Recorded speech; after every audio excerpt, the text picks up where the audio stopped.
Mereka bilang apa? Mereka bilang bahwa mereka tidak bisa memberikan penjelasan mengenai kejadian itu. Karena beberapa waktu belakangan CCTV yang menyorot ke lokasi itu rusak. Sedang dalam proses perbaikan. Dahsyat ya? Kok rusaknya tepat banget waktunya? Guys, gue take video ini sebelum gue berangkat ke TPS.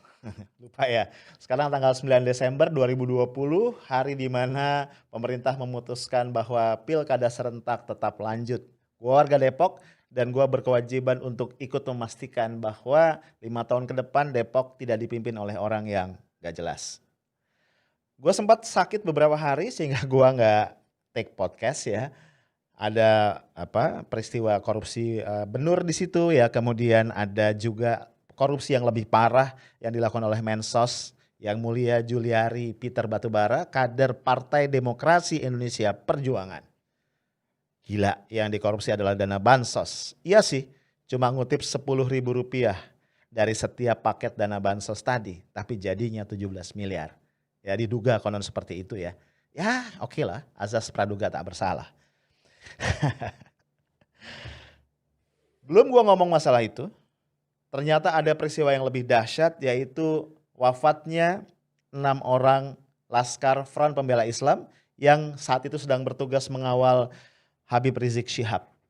Menurut gua ini tragedi yang dahsyat, bahkan beberapa pihak menyebutnya sebagai unlawful killing atau extrajudicial killing atau bahkan brutalitas polisi yang sama sekali tidak bisa dibenarkan, dan gua sepakat dengan itu. Guys, kalau lu ikuti berita, lu akan menemukan ada perbedaan versi ya yang sangat kontras antara pihak kepolisian dengan FPI tentang kronologis atau tentang hakikat dari kejadiannya. Menurut pihak kepolisian yang terjadi adalah anggota mereka yang sedang melakukan operasi penguntitan terhadap Habib Rizik Syihab itu disergap atau dipepet oleh mobil pengawal Habib Rizik. Dan kemudian diserang dengan senjata tajam dan juga bahkan senjata api, sehingga mereka kemudian membela diri lalu melakukan tindakan yang tegas dan terukur yang berakibat tewasnya 6 orang anggota FPI tersebut. Ini versinya kepolisian. Versinya FPI kontras bertolak belakang. Menurut mereka pengawal ini, ya mobil pengawal ini memang memisahkan diri dari atau terpisah ya dari rombongan, kemudian mereka diserang oleh polisi dan kemudian wafat. Kontras banget. Nah, yang agak menggelitik gua adalah begini. Polisi mengatakan terjadi baku tembak antara kedua belah pihak. Menurut gua, kalau betul terjadi baku tembak yang berakibat tadi tewasnya 6 orang ini, polisi harus mampu menunjukkan TKP sesungguhnya di mana. Tentu berikut bukti-bukti forensik yang terkait ya. Misalnya proyektil peluru, bekas tembakan dan seterusnya. Dan yang juga agak mengganggu gua, ya nggak tahu ya kalau gue lihat di film-film. Kalau baku tembak biasanya akan ada korban dari kedua belah pihak. Setidaknya mungkin luka-luka. Ini enggak. Tapi gue nggak mau masuk terlalu dalam di dalam polemik mengenai kejadian yang sesungguhnya. Karena gue bukan ahli forensik, gue nggak ada di tempat saat kejadian dan gue juga nggak mau konyol ngebahas sesuatu yang gue nggak terlalu paham. Tapi menurut gue tetap apapun yang terjadi, wafatnya, tewasnya 6 orang warga negara Indonesia yang menurut gue tidak bersalah, bukan teroris, bukan koruptor, bukan bandar narkoba, bukan kriminal, adalah sebuah kejadian yang sangat tidak bisa dibenarkan dan tidak bisa didiamkan, dan tentunya meninggalkan duka mendalam buat kita semua, orang-orang yang masih punya hati nurani dan akal sehat. Karena itu guys, dalam kesempatan podcast gue, setelah agak lama gue gak bikin podcast ya, gue pengen memberikan beberapa footnotes. Yang pertama, kalau kita pikir dalam-dalam, kejadian ini merupakan rangkaian dari sejumlah kejadian sebelumnya. Ya, sejak mulai rencana kepulangan Habib Rizik Syihab ke Jakarta, ke tanah airnya setelah 3,5 tahun berada di Tanah Suci Mekah. Ya, lu bayangin ada banyak berita betapa kepulangan dia dipersulit oleh tangan-tangan yang tidak kelihatan. Kemudian ada tuduhan dia overstay walaupun kemudian sudah dibantah oleh Duta Besar Saudi untuk Indonesia. Ya, kemudian ketika dia akan pulang, Pak Mahfud mengeluarkan statement bahwa Habib Rizik bukan orang suci, pendukungnya tidak banyak. Dan ternyata kemudian dibantah oleh situasi. Ratusan ribu orang, konon kata kabarnya mencapai jutaan orang menjemput kedatangan Habib Rizik Syihab. Lu boleh suka boleh enggak, tapi kejadian ini tidak pernah ada preseden sebelumnya sepanjang sejarah Republik ini. Terus berlanjut ya, ada event, ada kegiatan di kediaman Habib Rizik dan juga di pesantrennya di Megamendung yang dianggap melanggar protokol kesehatan, denda sudah dijatuhkan tapi kemudian diperpanjang. Ada pemanggilan-pemanggilan terhadap beberapa tokoh. Kemudian lanjut dengan apa? Lanjut dengan show off dari Koopsus, ya, Komando Operasi Khusus dari TNI yang merupakan gabungan dari pasukan elit 3 Matra TNI di markas FPI di Petamburan. Kemudian adegan penurunan baliho yang sangat epik itu. Dan terus berlanjut dengan upaya pemanggilan Habib Rizik dan sebagainya. Bahkan jangan lupa ya, ada upaya mengkriminalisasi Rumah Sakit Umi yang saat itu tempat Habib Rizik menjalani perawatan atau pemulihan kesehatan. Dan seterusnya dan seterusnya. Kenapa gue letakkan ini di nomor 1 dari footnotes gue? Menurut gue tindakannya sangat tidak masuk akal dan lebay. Gue bertanya-tanya dan sampai ini tidak terjawab. Emangnya Habib Rizik siapa? Kenapa tindakannya harus begitu luar biasa terhadap seorang warga negara yang pulang dari negara asing kembali ke negaranya? Apakah sepanik dan separanoid itu rejim yang berkuasa terhadap kepulangan seorang manusia yang namanya Habib Rizik Syihab? Sampai dicari-cari ya masalah dengan begitu dahsyat, padahal kita masih punya begitu banyak masalah lain yang sampai hari ini tidak selesai. Ya, silakan lo catat, utang luar negeri yang begitu banyak, COVID yang tak kunjung melandai, gitu ya, korupsi, ya segala macam lah yang sampai ini tidak pernah beres. Itu notes gue yang pertama. Jadi menurut gue kasus yang kemarin tidak bisa dilepaskan dari rangkaian proses itu. Jadi kalau kita ingin menguak kasus ini, harus ada di antara kita, harus ada kemauan jujur dari kita untuk menempatkannya di dalam perspektif yang jauh lebih komprehensif. Itu notes gue yang pertama. Notes gue yang kedua. Small things. Tapi menurut gue jadi tidak small. Karena kita adalah negara demokrasi. Kenapa ya aparat kita itu senang banget menggunakan bahasa kekuasaan? Padahal harusnya mereka sadar bahwa aparat penegak hukum itu diadakan. Kenapa? Karena mereka wajib untuk melindungi rakyat. Tujuan negara kita berkali-kali gua ulang adalah melindungi segenap bangsa Indonesia dan seluruh tumpah darah Indonesia. Dan untuk itu mereka perlu dapat trust dan respect dari masyarakat. Apakah perlu diajarin bahwa trust dan respect tidak pernah bisa lahir dari ancaman? Kenapa gua bilang begitu? Karena ini belum nih ya. Polda Metro setelah melakukan konferensi pers untuk menjelaskan kasus ini, itu memberikan ancaman kepada siapapun yang mengatakan FPI tidak memiliki senjata api. Itu adalah fitnah, menyebar hoax dan akan ditangkap. Lah, masa iya polisi kemudian berhak untuk menjadi pemegang monopoli kebenaran? Padahal belum ada penyelidikan dari misalnya tim pencari fakta independen yang imbang, yang imparsial, yang mengcover kedua sisi informasi yang berlawanan. Lalu apa kabar orang tua dari ke-6 korban ini yang sudah dengan tegas mengatakan, memberikan kesaksian bahwa anak-anak mereka tidak membawa senjata? Lalu apa kabar FPI yang mengatakan bahwa tidak ada anggota mereka yang dibekali dengan senjata api? Masih dalam footnotes yang kedua ini, penggunaan bahasa kekuasaan. Ada satu hal yang membuat gue juga jadi gak nyaman. Ini adalah urusan polisi, ini adalah kasus yang dihadapi dan ditangani oleh polisi. Lalu mengapa dalam konferensi pers pasca kejadian, ya ketika itu Kapolda Metro ya Pak Fadil Imran itu didampingi oleh Pak Maijen TNI Dudung Abdurrahman, ya Pangdam Jaya. Apa urusan militer dalam kasus ini? Apakah ini kasus terorisme? Apakah ini kasus separatisme? Apakah ini kasus gangguan terhadap keamanan negara?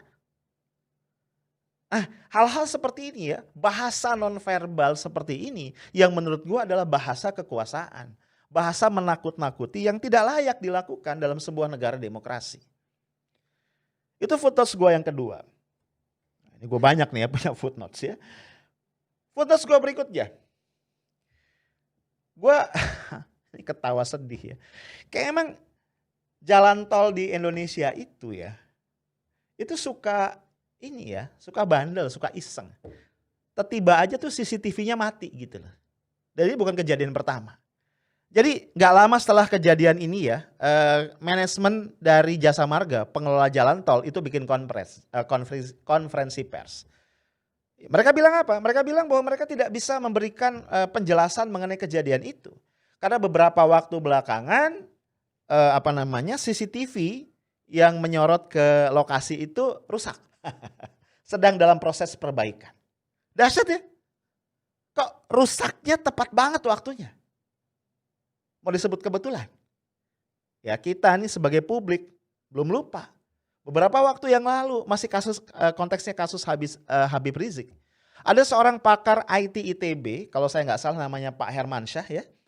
Itu dia memberikan kesaksian yang membela Habib Rizik Syihab dengan mengatakan bahwa chat mesum yang kemudian dinisbatkan kepada Habib Rizik itu adalah palsu. Itu adalah rekayasa. Nah, begitu dia memberikan kesaksian tadi, ketika dia lewat di jalan tol, dia dipepet orang, diganggu, dan ketika dia keluar dari mobilnya, dia dibacok. And you know what? Betul sekali. CCTV-nya mati. Itu notes gue. Dan gue tidak pernah percaya pada sesuatu yang namanya kebetulan. Tidak ada kebetulan dalam hidup. Gue percaya penuh. Notes gue yang lain. Peristiwa ini ternyata bukan hanya menghebohkan seantero Nusantara, Indonesia yang kita cintai ini, tapi juga sudah dikomentari oleh berbagai pihak di luar negeri, terutama media asing dengan berbagai frame. Ya, gua sangat khawatir dan kayaknya sudah terjadi bahwa ini semakin menurunkan persepsi masyarakat internasional terhadap kondisi Indonesia. Mereka bertanya-tanya what kind of democracy yang ada di negara kita. Mereka bertanya-tanya kok bisa 6 orang loh ya, 6 jiwa, 6 manusia itu ditembak mati begitu saja tanpa penjelasan yang memadai. Menurut gua kalau aparat keamanan, kalau pihak pemerintah, kalau negara tidak bisa menangani kasus ini dengan baik akan berdampak sangat signifikan terhadap pandangan internasional mengenai negara kita. Yang menurut gua belakangan juga gak bagus-bagus amat. Itu notes gua yang kesekian. Tenang ya, masih banyak yang lain nih notes gue. Notes gue yang berikut.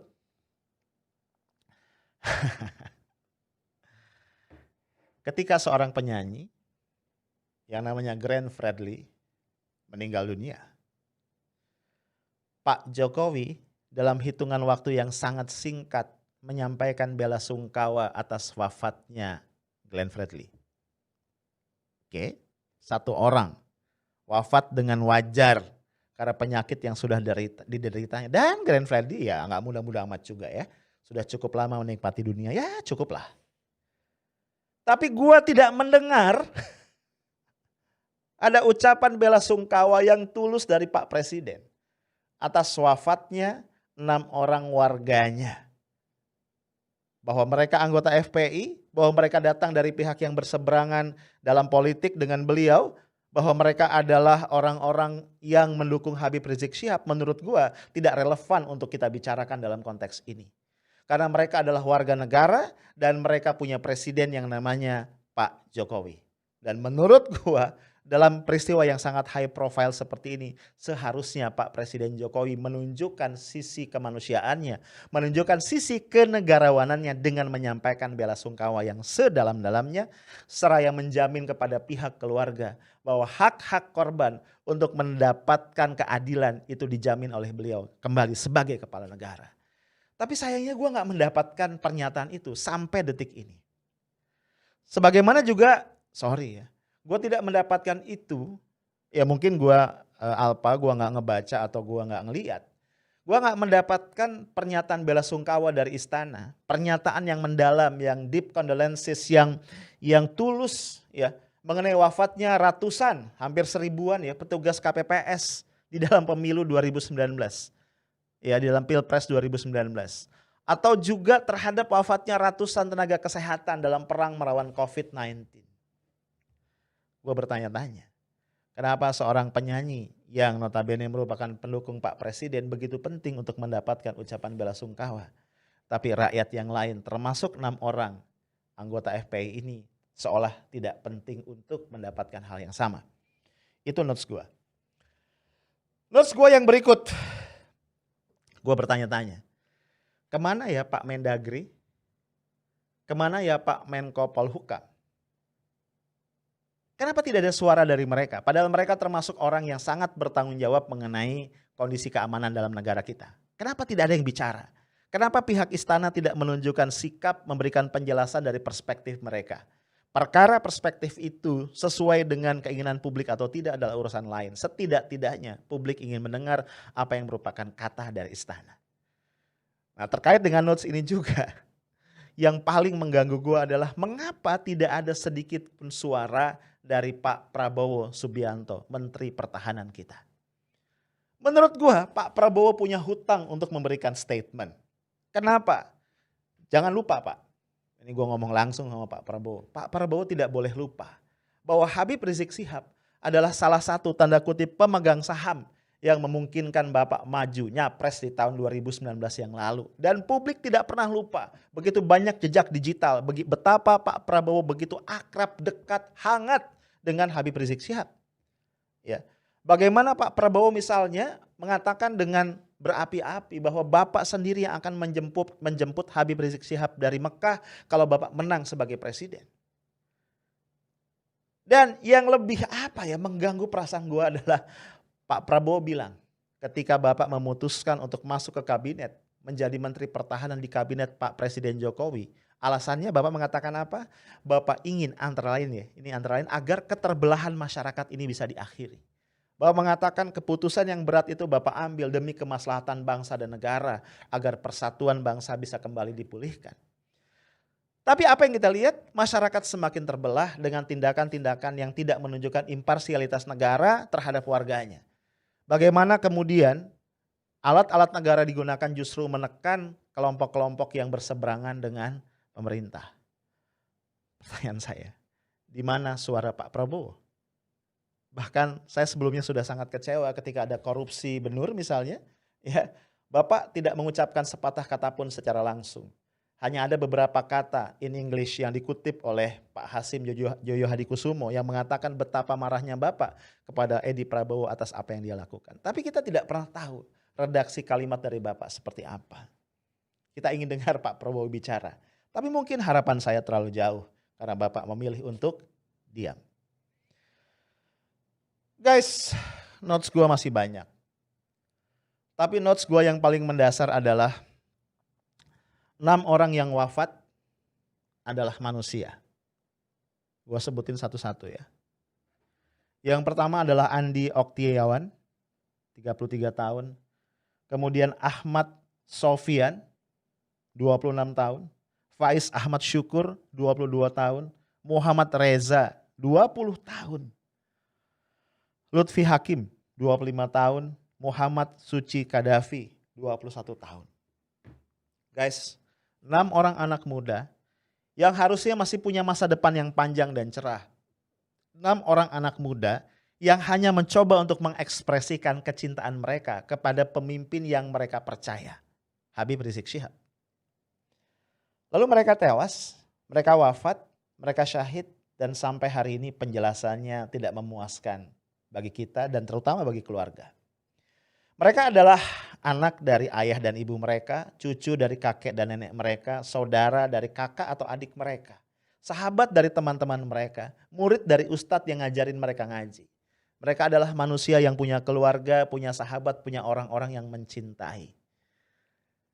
Gue cuma ingin mengatakan, mengingatkan kepada pihak-pihak yang menjadi pelaku tindakan zalim ini, kepada pihak-pihak yang mencoba untuk menyembunyikan fakta, kepada pihak-pihak yang mencoba untuk merekayasa.